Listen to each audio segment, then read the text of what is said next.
Керімбай атындағы номер 12 мектеп гимназиясының 3 сынып оқушысы Жанғали Дарынның. 3 бақтым.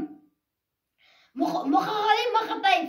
Ең бірінші бақтым халқы менің, соған берем мойнын алтын кенің. Ол бар болса, мен бармын, құр болмаймын. Қымбаттырақ алтыннан нарқым менің. Ал екінші бақтым тілі менің. Тамшөкті тіліме тілім дедім. Кейгеді дүние түрлесем де, қасиетті тілімнен түңілмедім. Бақтым бар үшінші отан деген Құдайды кім десе отан дерем. Оты сөне жалған жан барсың ба? Ойланбай келді отан менен. Түтін түтет өз өбі көгере бер. Немелер көбесі шөбелер.